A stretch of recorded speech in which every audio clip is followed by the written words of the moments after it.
1913년 4월 25일 장대비가 쏟아지는 날이었습니다. 한 여인이 궁궐을 떠나고 있었습니다. 겨우 22살. 오늘날이라면 대학을 갓 졸업한 나이에 불과했습니다. 그녀는 7년간 살았던 동궁전을 마지막으로 돌아보았습니다. 왕세자빈에서 패빈으로, 조선 최고 권력자의 딸에서 버림받은 여인으로, 비에 젖은 옷을 입고도 그녀는 허리를 곧게 펴고 걸었습니다. 눈빛은 차분했지만 입술은 꽉 깨물려 있었습니다. 피가 날 정도로 세게 물고 있었습니다. 아무도 그녀를 배웅하러 오지 않았습니다. 의식도 없었습니다. 궁녀들은 모두 고개를 돌렸습니다. 오직 기말로 집안에서 보낸 늙은 유모만이 빗속에서 슬피 울었습니다. 궁궐에서 가장 아름다웠던 꽃이 가장 비참하게 잊혀지는 순간이었습니다. 이 비는 아버지의 몰락을 예고하는 눈물이었고 버림받은 여인의 원한이었습니다. 하늘도 울고 있었습니다. 누가 상상이나 했을까요? 순수한 사랑으로 시작한 혼인이 이렇게 차갑게 끝날이라는 것을. 휘빈 김씨의 패출은 단순한 정치적 몰락이 아니었습니다. 그것은 왕세자가 아내에게 전한 가장 차갑고 잊을 수 없는 이별이었습니다. 어떻게 이런 일이 일어날 수 있었을까?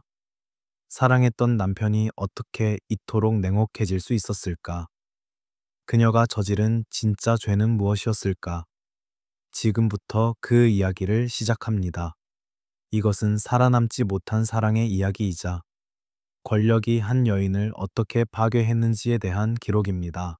1926년 가을이었습니다. 왕세자빈 간택령이 전국에 내려졌습니다. 중종의 아들 왕세자는 새로운 세자빈이 필요했습니다. 16살 김씨 아가씨는 당대 최고 권력자 기만로의 딸이었습니다. 기만로는 조선 조정을 좌지우지하는 인물이었습니다. 그의 권세는 하늘을 찔렀습니다. 하지만 왕세자의 마음을 사로잡은 것은 정치적 배경만이 아니었습니다. 김씨 아가씨는 단아하고 아름다웠습니다. 무엇보다 총명했습니다. 글을 읽고 시를 짓는 재주가 뛰어났습니다. 간택 당일 왕세자는 그녀를 처음 보았습니다. 그녀의 눈빛에는 맑은 빛이 있었습니다. 두려움도 있었지만 희망도 있었습니다. 왕세자는 그녀를 선택했습니다. 대신들이 축하했습니다. 기만로는 기뻐했습니다. 하지만 정작 중요한 것은 두 사람의 마음이었습니다. 혼례가 치러졌습니다. 1926년 겨울이었습니다. 화려한 의식이었습니다. 붉은 비단이 펄럭이고 악사들이 음악을 연주했습니다. 하지만 신부의 마음속에는 떨림이 있었습니다. 16살 소녀가 궁궐로 시집가는 것이었습니다. 두렵기도 했고 설레기도 했습니다. 합궁을 청하던 그날 밤, 그녀는 왕세자를 처음으로 마주했습니다. 왕세자는 생각보다 여리고 병약해 보였습니다. 하지만 그의 눈빛은 외로워 보였습니다. 궁궐의 높은 담 안에서 외롭게 자란 왕자의 눈빛이었습니다. 김씨는 그날 밤 진심으로 말했습니다. 저하, 제가 진정으로 의지할 수 있는 분은 오직 저하뿐이옵니다. 저 또한 저하께서 의지하실 수 있는 사람이 되고 싶습니다. 왕세자는 그녀의 손을 잡았습니다. 그 손은 따뜻했습니다. 고맙소. 나도 당신이 있어 든든하오. 함께 좋은 세월을 만들어 갑시다. 처음 몇 달은 행복했습니다. 두 사람은 함께 시간을 보냈습니다. 왕세자는 병약했지만 학문을 좋아했습니다. 김씨는 그와 함께 책을 읽었습니다. 시를 읽고 이야기를 나누었습니다. 왕세자는 그녀의 총명함에 감탄했습니다. 당신은 책을 읽는 것뿐만 아니라 깊이 이해하는구려. 참으로 드문 재주요. 김씨는 수줍게 웃었습니다. 저하께서 가르쳐 주시니 배울 수 있사옵니다. 봄이 오면 두 사람은 함께 정원을 산책했습니다. 꽃이 피면 함께 감상했습니다. 달이 뜨면 함께 차를 마셨습니다. 평범하지만 소중한 순간들이었습니다. 어느 날 두 사람은 함께 원한 금침을 수놓았습니다. 원앙새가 새겨진 이불이었습니다. 부부의 금슬을 상징하는 것이었습니다. 왕세자가 서툰 솜씨로 바늘을 들었습니다. 김씨가 웃으며 말했습니다. 저와 제가 도와드리겠사옵니다. 아니요, 내가 직접 하고 싶소. 우리 둘이 함께 만드는 것이니까. 두 사람은 며칠에 걸쳐 이불을 완성했습니다. 마지막 바늘땀을 마치고 왕세자가 말했습니다. 이 이불처럼 우리도 평생 함께하기를 바라오. 원앙새처럼 서로를 의지하며 살아갑시다. 김씨는 미소 지었습니다. 눈가에 눈물이 맺혔습니다. 기쁨의 눈물이었습니다. 그러하옵니다. 저하. 평생 함께하겠나이다. 그녀는 정말로 믿었습니다. 이것이 정치적 결합이 아니라 사람과 사람 사이의 진심 어린 인연이라고. 사랑이 권력보다 강할 수 있다고. 하지만 시간이 흐를수록 불안의 그림자가 드리워졌습니다. 왕세자의 병은 좀처럼 나아지지 않았습니다. 기침이 잦았고 열이 자주 올랐습니다. 몸이 약해서 오래 걷지도 못했습니다. 궁중 행사에 참석하기도 힘들어 했습니다. 무엇보다 자식이 없었습니다. 1년이 지나고 2년이 지나도 임신 소식이 없었습니다. 궁궐에서 후사가 없다는 것은 치명적인 약점이었습니다. 대신들이 수근거리기 시작했습니다. 세자빈께서 들어오신 지 벌써 2년이 넘었는데 아직 소식이 없다더군. 세자, 저하의 몸이 워낙 약하시니 혹시 세자빈께 문제가 있는 것은 아닐까? 소문은 점점 커졌습니다. 문정왕후의 눈빛이 점점 차갑게 변해갔습니다. 문정왕후는 중종의 후궁이었지만 강한 야망을 가진 여인이었습니다. 그녀에게는 아들이 하나 있었습니다. 경원내군이었습니다. 문정왕후는 자신의 아들을 왕위에 올리고 싶어 했습니다. 하지만 왕세자가 있는 한 불가능한 일이었습니다. 그런데 왕세자에게 후사가 없다면? 혹시 왕세자가 일찍 죽는다면? 그러면 경원대군에게 기회가 올 수도 있었습니다. 문정왕후는 세자빈 김씨를 주시했습니다. 후사 없는 세자빈은 그녀에게 제거해야 할 대상이었습니다. 김한로의 딸이라는 점도 마음에 들지 않았습니다. 김한로는 문정왕후의 정적이었습니다. 김씨는 그 차가운 시선을 느꼈습니다. 밤마다 두려움에 떨었습니다. 하지만 왕세자 곁을 지켰습니다. 그를 사랑했기 때문입니다. 아무도 몰랐습니다. 이 순수한 사랑이 결국 그녀의 목숨을 앗아갈 것이라는 것을. 1528년부터 1530년까지의 시간이었습니다. 김 씨는 세자빈으로서의 역할을 충실히 수행했습니다. 문정왕후의 끊임없는 감시에도 불구하고 왕세자의 총애를 받았습니다. 궁중 의례를 주관하고 세자를 내조했습니다. 조용히 자신의 의무를 다했습니다. 하지만 1529년 겨울 큰 시련이 찾아왔습니다. 왕세자의 병이 깊어진 것입니다. 어느 날 밤 왕세자가 갑자기 쓰러졌습니다.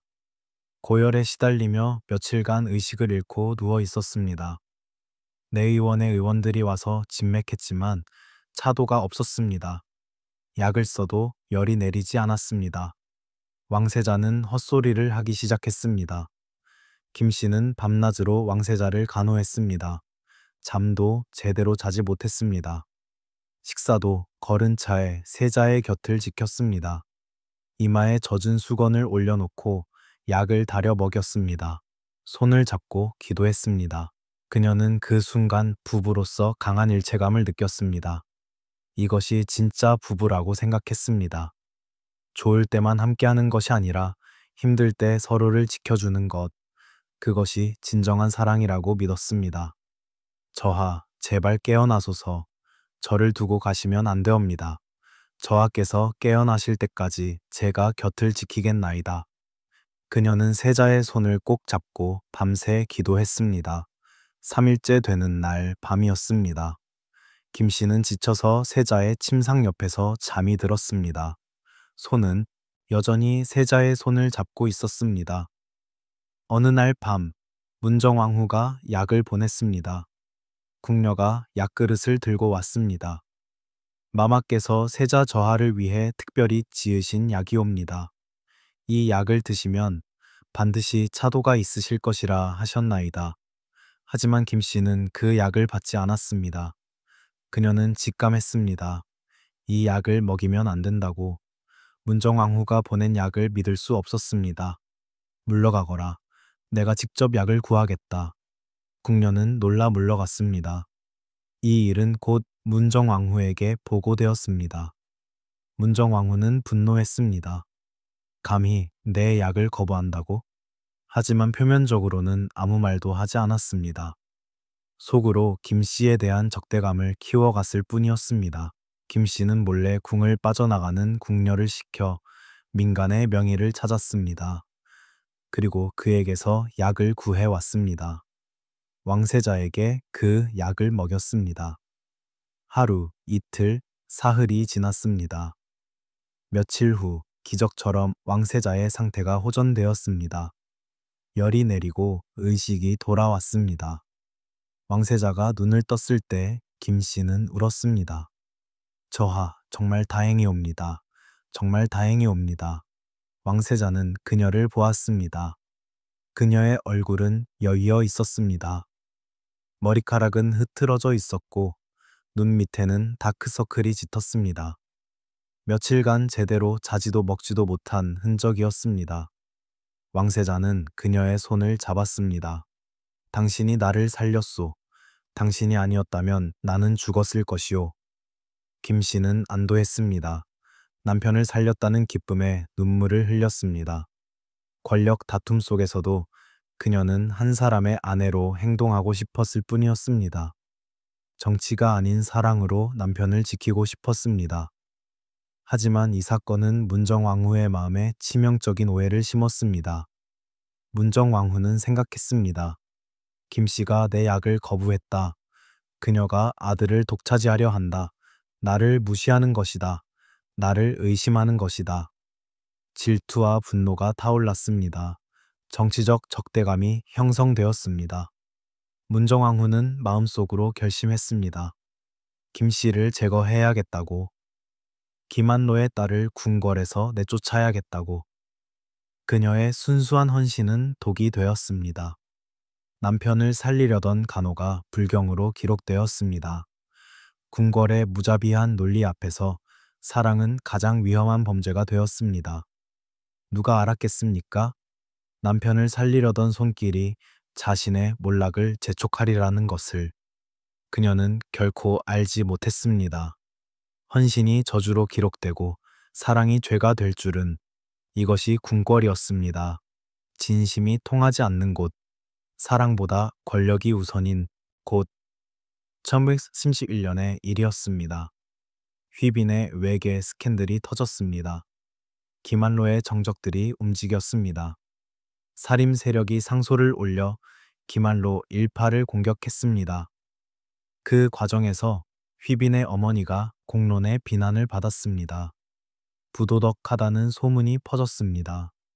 사실이든 아니든 소문은 걷잡을 수 없이 퍼져나갔습니다. 휘빈의 외가는 위기에 빠졌습니다. 어머니의 명성이 추락했고 가문이 흔들렸습니다. 세자빈으로서 휘빈은 무력감을 느꼈습니다. 왕실의 며느리였지만 친정어머니를 지킬 힘이 없었습니다. 궁궐의 높은 담안에 갇혀서 바깥 세상의 소문만 들어야 했습니다. 매일같이 나쁜 소식이 들려왔습니다. 어머니가 탄핵을 받았다는 소식, 집안이 공영에 처했다는 소식. 김 씨는 밤마다 울었습니다. 하지만 아무도 그녀를 도와줄 수 없었습니다. 어느 밤 휘비는 더 이상 참을 수 없었습니다. 왕세자를 찾아갔습니다. 무릎을 꿇고 눈물을 흘리며 간청했습니다. 저하, 제발 도와주소서. 저 사람은 제 어머니옵니다. 제 어머니는 결백하옵니다. 단 한 번만이라도 저하께서 나서주소서. 저하의 한마디면 이 모든 소문을 잠재울 수 있사옵니다. 저하께서 어머니의 결백을 말씀해 주시옵소서. 그녀의 목소리는 떨렸습니다. 눈물이 끝없이 흘러내렸습니다. 손을 모아 빌었습니다. 하지만 왕세자는 고개를 돌렸습니다. 그녀를 쳐다보지도 않았습니다. 그는 이미 문정왕후와 대윤파의 압박을 받고 있었습니다. 기말로 세력이 약해지는 것을 오히려 반기는 분위기였습니다. 왕세자는 차갑게 말했습니다. 내가 할 수 있는 일이 없소. 이것은 조정의 일이오. 내가 세자빈의 외가 일에 개입하면 오히려 더 큰 문제가 될 것이오. 나도 입장이 있소. 하지만 저는 저하의 아내옵니다. 저하께서 저를 도와주시지 않으시면 누가 저를 도와주겠나이까? 휘빈이 다시 애원했습니다. 왕세자는 일어났습니다. 그의 얼굴은 굳어 있었습니다. 이만 돌아가시오. 더 이상 이 일로 나를 찾지 마시오. 나도 어쩔 수 없소. 그는 방을 나갔습니다. 휘빈은 홀로 남았습니다. 바닥에 무릎 꿇은 채로 한참을 울었습니다. 소리 없이 눈물만 흘렸습니다. 가슴이 찢어지는 것 같았습니다. 남편이 자신을 버렸다는 사실을 깨달았습니다. 며칠 후 어머니가 병으로 세상을 떠났습니다. 스트레스와 수치심을 견디지 못한 것입니다. 휘비는 소식을 듣고 무너졌습니다. 궁궐 안에서 소리내어 울 수도 없었습니다. 혼자 방에 앉아 조용히 눈물을 흘렸습니다. 어머니를 보지도 못하고 보냈습니다. 장례식에도 갈 수 없었습니다. 세자빈이 친정 장례에 참석하는 것은 허락되지 않았습니다. 그녀는 멀리서 어머니를 그리워할 수밖에 없었습니다. 이 순간부터 그녀는 깨달았습니다. 궁궐에서 가족에는 사치라는 것을. 남편의 따뜻했던 손은 이미 권력의 논리 아래 차갑게 식어버렸다는 것을. 사랑은 정치를 이길 수 없었습니다. 그녀는 완전히 고립되었습니다. 왕세자는 더 이상 그녀의 편이 아니었습니다. 그는 정치적 생존을 선택했고 아내를 버렸습니다. 휘빈의 가슴 속에 차가운 것이 자리 잡았습니다. 그것은 배신감이었고 절망이었습니다. 그리고 깊은 외로움이었습니다. 촐사 32년 늦가을 밤이었습니다. 동궁전 뒤편의 어둠 속에서 검은 그림자가 움직였습니다. 누군가가 무언가를 땅에 묻고 있었습니다. 조심스럽게 아무도 모르게. 그 손은 작고 하얘했습니다. 여인의 손이었습니다. 하지만 어둠 속에서 그 얼굴은 보이지 않았습니다. 묻은 것은 불에 탄 쥐 사체와 이상한 부적들이었습니다. 그 여인은 일을 마치고 조용히 사라졌습니다. 아무도 보지 못한 그 손은 누구의 것이었을까? 얼마 지나지 않아 그 손이 묻은 것이 발견되면서 한 여인의 인생이 산산조각 날 것이었습니다. 정교하게 짜인 음모가 시작되고 있었습니다. 1912년 말부터 1943년 초까지 문정왕후가 본격적으로 움직이기 시작했습니다. 그녀는 왕세자의 후궁숙의 박씨를 이용하기로 했습니다. 박씨는 문정왕후의 사람이었습니다. 문정왕후는 박씨를 은밀히 불렀습니다. 김씨를 제거해야 하오. 그녀가 있는 한 우리 경원이가 위험하오. 당신이 나를 도와주시오. 박씨는 고개를 숙였습니다. 분부대로 하겠나이다. 문정왕후는 박씨를 시켜 김씨를 제거할 음모를 꾸몄습니다. 먼저 소문을 퍼뜨렸습니다. 휘빈이 저주를 했다는 소문이었습니다. 질투심에 박씨를 저주했다는 것이었습니다. 처음에는 아무도 믿지 않았습니다. 하지만 소문은 점점 커졌습니다. 궁녀들 사이에 퍼지고 내관들이 수근거렸습니다. 급기야 조정 대신들의 귀에까지 들어갔습니다. 그리고 1553년 초 결정적인 사건이 일어났습니다. 동궁전 뒤편에서 증거가 발견된 것입니다. 불에 탄 쥐 사체, 이상한 글씨가 적힌 부적, 사람의 머리카락이 들어간 주머니, 명백한 저주의 흔적이라고 했습니다. 발견한 사람은 박씨의 시니어였습니다. 소식이 빠르게 퍼졌습니다. 궁궐이 술렁였습니다. 세자빈께서 저주를 하셨다더라. 후궁을 질투해서 무속을 부렸다더라. 소문은 통제할 수 없을 만큼 커졌습니다. 휘비는 소식을 듣고 충격에 빠졌습니다. 그녀는 왕세자에게 달려갔습니다. 저하, 이것은 모함이옵니다. 제가 언제 그런 짓을 했겠사옵니까? 왕세자는 그녀를 쳐다보지도 않았습니다. 증거가 있다 하오. 증거가 아니옵니다. 누군가 저를 모함하려고 꾸민 것이옵니다. 저하, 저를 믿어주소서. 저하께서 저를 믿지 않으시면 누가 저를 믿겠나이까? 휘비는 필사적으로 외쳤습니다. 하지만 왕세자는 차갑게 대답했습니다. 조사를 해야 할 것이오. 결백하다면 밝혀질 것이오. 저하, 제발. 휘빈이 그의 옷자락을 잡았습니다. 왕세자는 그 손을 뿌리쳤습니다. 놓으시오. 휘빈은 깨달았습니다. 왕세자가 이미 그녀를 의심하고 있다는 것을, 아니, 의심하기로 선택했다는 것을. 이 상황이 왕세자에게는 정치적으로 유리했습니다. 기말로 세력을 약화시킬 명분이 생긴 것이었습니다. 왕세자는 이미 어머니 문정왕후 편에 섰습니다. 휘빈의 설명보다 문정왕후의 주장을 믿기로 한 것입니다. 그의 마음이 완전히 닫혔습니다. 휘빈은 그 순간을 평생 잊을 수 없었습니다. 남편의 차가운 눈빛, 믿음이 사라진 표정, 그것은 죽음보다 고통스러웠습니다. 사랑했던 사람에게 버림받는 것, 그것이 가장 큰 고통이었습니다. 휘비는 이해했습니다. 저주는 진짜 범죄가 아니었습니다. 진짜 범죄는 그녀가 기만로의 딸이라는 것이었습니다. 그리고 왕세자가 더 이상 그녀에게서 정치적 가치를 찾지 못한다는 것이었습니다. 기말로의 권세가 약해지자 그의 딸도 버릴 때가 된 것입니다. 사랑은 정치 앞에서 무력했습니다. 7년간의 부부 생활이 한순간에 무너졌습니다. 초사 23년 4월 정식 신문이 시작되었습니다. 조정 대신들이 모였습니다. 휘비는 저주, 질투, 그리고 심지어 박 씨와의 부적절한 관계라는 황당한 제목으로 신문받았습니다. 모든 것이 터무니없는 모함이었습니다. 하지만 증거라고 제시된 것들이 있었습니다. 불에 탄 쥐, 부적, 증언들. 모두 조작된 것이었지만 그것을 증명할 방법이 없었습니다. 신문장에서 왕세자가 입을 열었습니다. 휘비는 남편이 자신을 변호해 줄 것이라고 마지막 희망을 품었습니다. 하지만 왕세자의 말은 달랐습니다. 나는 당신을 믿을 수 없소. 그 한마디가 신문장을 지배했습니다. 휘빈의 가슴이 멈추는 듯 했습니다. 심장이 찢어지는 고통이었습니다. 손이 떨렸습니다. 눈앞이 흐려졌습니다. 사랑했던 남편이, 7년을 함께 산 남편이 그녀를 버린 것입니다. 그 한마디가 그녀의 운명을 결정했습니다. 대신들은 수군거렸습니다. 왕세자마저 세자빈을 의심한다면 죄가 명백한 것이라고. 휘비는 더 이상 변명할 힘이 없었습니다.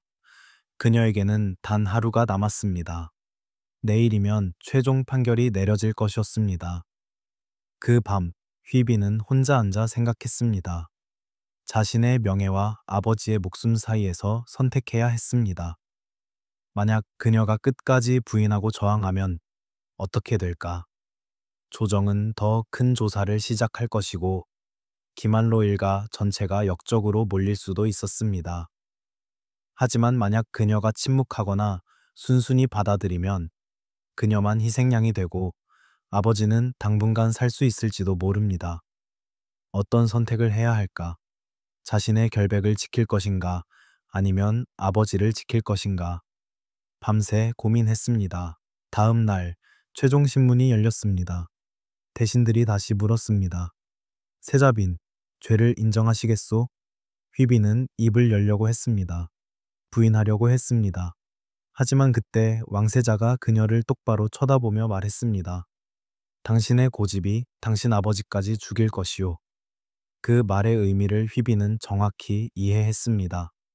네가 계속 저항하면 기말로도 무사하지 못할 것이라는 협박이었습니다. 왕세자는 아내에게 침묵을 강요했습니다. 자신의 정치적 안정을 위해 아내를 희생시키기로 한 것입니다. 휘비는 그 순간 선택했습니다. 침묵을. 그녀는 아무 말도 하지 않았습니다. 부인도 하지 않았고 인정도 하지 않았습니다. 그저 입을 다물고 눈을 감았습니다. 눈물이 흘러내렸습니다. 하지만 말은 하지 않았습니다. 대신들은 그 침묵을 자백으로 해석했습니다. 세자빈이 죄를 인정하는 것이요. 판결이 내려졌습니다. 폐출, 왕세자빈의 지위를 박탈하고 궁에서 내쫓는다는 것이었습니다. 휘빈의 침묵은 왕세자의 암묵적 협박에 의해 강요된 것이었습니다. 그녀는 자신의 명예를 버리고 가족을 지키려 했습니다. 아버지의 즉각적인 죽음을 막기 위해 자신을 희생한 것입니다. 그것이 그녀가 할 수 있는 마지막 유일한 선택이었습니다.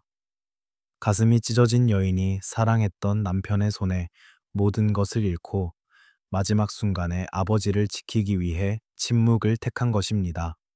파괴적인 효심이었습니다. 하지만 그것이 그녀가 할 수 있는 전부였습니다. 1233년 4월 25일, 장대비가 쏟아졌습니다. 하늘이 울고 있었습니다. 패빈 김씨는 초라한 행차로 궁궐을 떠났습니다. 7년을 살았던 동궁전, 사랑했던 남편과 함께 꿈꾸었던 그곳을 영원히 떠나는 것이었습니다. 아무도 배웅하지 않았습니다. 궁녀들은 고개를 돌렸고 내관들은 외면했습니다. 왕세자는 나타나지도 않았습니다. 마지막 작별 인사조차 없었습니다. 그녀는 비를 맞으며 걸었습니다. 눈물을 흘리지 않았습니다. 끝까지 굽히지 않는 내면의 강인함을 보였습니다. 허리를 곧게 펴고 앞만 보고 걸었습니다. 하지만 그 강인함 뒤에는 말할 수 없는 슬픔이 있었습니다. 가슴 속에서 무언가가 부서지는 소리가 들렸습니다. 그것은 사랑이 죽는 소리였습니다. 함께 수놓았던 원앙금침, 함께 읽었던 책들, 함께 걸었던 정원, 모든 것이 기억 속으로 사라졌습니다. 패빈이 된 그녀는 아버지 기말로의 집으로 갔습니다. 기말로는 딸을 보고 울었습니다. 내 딸아, 미안하구나. 아비가 무능해서 너를 지켜주지 못했구나. 휘비는 아버지를 껴안았습니다. 아버님은 잘못이 없으시옵니다. 이것은 저의 운명이옵니다. 하지만 두 사람 모두 알고 있었습니다. 이것이 끝이 아니라는 것을, 더 큰 비극이 다가오고 있다는 것을. 딸의 폐출은 기말로를 제거하기 위한 첫 번째 단계에 불과했습니다. 초 34년 가을이었습니다. 기말로에게 사약이 내려졌습니다. 역모를 꾀했다는 죄목이었습니다. 물론 조작된 죄였습니다. 문정왕후와 대윤파가 기말로를 완전히 제거하기로 한 것입니다. 기말로는 유배지에서 사약을 받았습니다. 휘비는 아버지의 사형 소식을 들었습니다. 사자가 와서 말했습니다. 기말로가 사약을 받고 승하하셨나이다. 휘비는 그 자리에서 쓰러졌습니다. 정신을 잃고 며칠간 누워 있었습니다. 깨어났을 때 그녀는 울었습니다. 폐출 당시 억눌렀던 눈물이 피눈물이 되어 쏟아졌습니다. 아버지, 아버지. 그녀는 하염없이 울었습니다. 침묵으로 아버지를 지키려 했지만 결국 아버지는 죽었습니다. 그녀의 희생은 아무 소용이 없었습니다. 모든 것이 헛되었습니다. 배출된 딸은 죽지 않았습니다. 하지만 그녀의 고통은 끝나지 않았습니다. 이제 그녀는 무엇을 선택해야 아버지의 피를 기를 수 있을까? 복수인가? 아니면 침묵인가? 그녀는 한동안 아버지를 위해 조용히 애도했습니다. 그리고 결심했습니다. 복수는 하지 않겠다고. 복수는 아버지가 원하는 것이 아닐 것이라고. 대신 왕실과 완전히 인연을 끊겠다고. 그녀는 선언했습니다. 저는 더 이상 휘빈 김씨가 아니옵니다. 저는 그저 한 사람의 여인일 뿐이옵니다. 평민의 옷을 입었습니다. 궁에서 가져온 모든 물건을 버렸습니다. 왕실의 유물을 거부했습니다. 그것이 그녀가 할 수 있는 쥐란 저항이었습니다. 기말로 가문은 완전히 몰락했습니다. 재산은 몰수되었고 가족들은 뿔뿔이 흩어졌습니다. 친척들은 연을 끊었습니다. 친구들은 등을 돌렸습니다. 휘빈 김 씨는 평생을 폐서인으로 고독하게 살았습니다. 그녀의 삶은 아버지의 죄를 짊어진 딸이라는 외로운 기록이 되었습니다. 하지만 역사는 알고 있었습니다. 그녀의 폐출이 기말로를 쓰러뜨리기 위한 가장 날카로운 칼이었다는 것을. 권력 다툼에서 한 여인의 삶과 명예가 희생되었을 때 인간 파괴가 얼마나 극단적인지를 보여주는 사례였습니다. 1935년부터 1970년까지 35년의 세월이었습니다. 휘빈 김 씨는 폐서인으로 홀로 살았습니다. 아무도 찾지 않는 작은 집에서 조용히 세월을 보냈습니다. 외롭고 긴 시간이었습니다. 젊은 시절의 화려함은 모두 사라졌습니다. 거울을 볼 때마다 늙어가는 자신을 보았습니다. 검은 머리는 하얗게 새었고 매끈했던 얼굴에는 주름이 늘어갔습니다. 하지만 그녀는 끝까지 자신의 결백을 믿었습니다. 나는 저주를 하지 않았다. 나는 결백하다. 그 믿음만이 그녀를 지탱해 주었습니다. 아무도 그녀를 믿지 않았지만 그녀 자신은 자신을 믿었습니다. 하지만 침묵 40년 후 놀라운 일이 벌어졌습니다. 후대의 역사가들이 기록을 조사하기 시작한 것입니다. 그들은 당시의 문서를 검토하고 증언을 수집했습니다. 그리고 결론을 내렸습니다. 휘빈 김 씨의 폐출은 정치적 음모였다. 저주의 증거는 조작된 것이었다. 그녀는 권력 다툼의 희생양이었다. 이 기록은 오랜 세월이 지나 빛을 보았습니다. 휘빈 김 씨가 죽은 후에야 그녀의 결백이 인정된 것입니다. 너무 늦은 정의였습니다. 하지만 그녀의 억울함이 역사에 기록되었다는 것만으로도 의미가 있었습니다. 1970년 휘빈 김 씨의 마지막 순간이 다가왔습니다. 배출된 지 37년이 흘렀습니다. 그녀는 이제 60대 중반의 노파가 되어 있었습니다. 병이 들어 자리에 누웠습니다. 주변에는 아무도 없었습니다. 가족도 친구도 궁녀도 없었습니다. 그녀는 혼자였습니다. 숨이 가빠졌습니다. 의식이 흐려졌습니다. 마지막 순간 그녀는 무엇을 생각했을까요? 어린 시절? 궁궐에서의 화려했던 날들? 아니면 사랑했던 남편의 얼굴? 함께 수놓았던 원한 끔침이 떠올랐을까요? 아니면 아버지의 마지막 모습이 떠올랐을까요? 우리는 알 수 없습니다. 그녀의 마지막 소원은 간단했습니다. 왕실의 방식으로 매장하지 말아 주오. 나는 더 이상 그곳의 사람이 아니오. 끝까지 그녀는 자신만의 존엄을 지켰습니다. 왕실과의 인연을 거부했습니다. 그것이 그녀가 할 수 있는 마지막 저항이었습니다. 왕세자였던 인종은 이미 오래전에 세상을 떠났습니다. 1945년에 죽었습니다. 재위 8개월 만에 죽었습니다.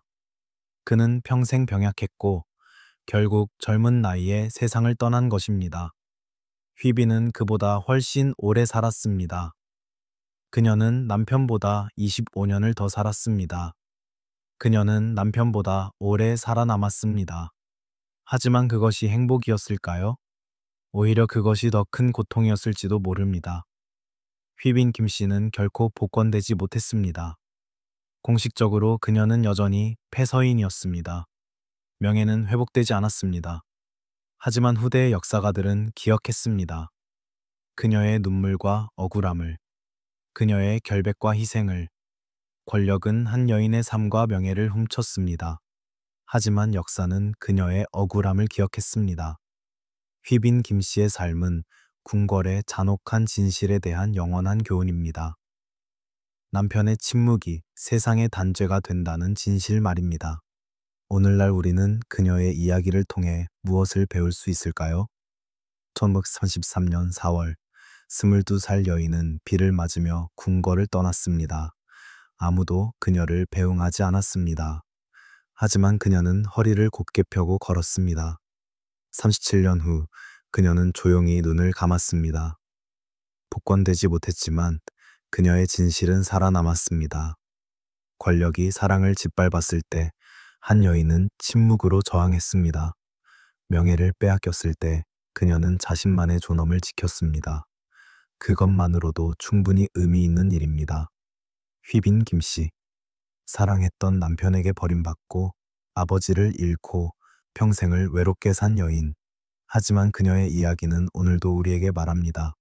진실은 권력보다 오래 살아남는다고. 한 사람의 존엄은 어떤 정치적 음모로도 완전히 지울 수 없다고. 사랑은 배신당할 수 있지만 내면의 진실만은 아무도 빼앗을 수 없다고. 그것이 휘빈 김씨가 우리에게 남긴 영원한 유산입니다. 권력은 그녀의 지위를 빼앗았고 남편은 그녀를 버렸고 세상은 그녀를 잊었습니다. 하지만 그녀는 끝까지 자신이었습니다. 그 자체로 승리입니다. 역사는 결국 그녀를 기억했습니다. 그것이 그녀에게 주어진 마지막 정의였습니다.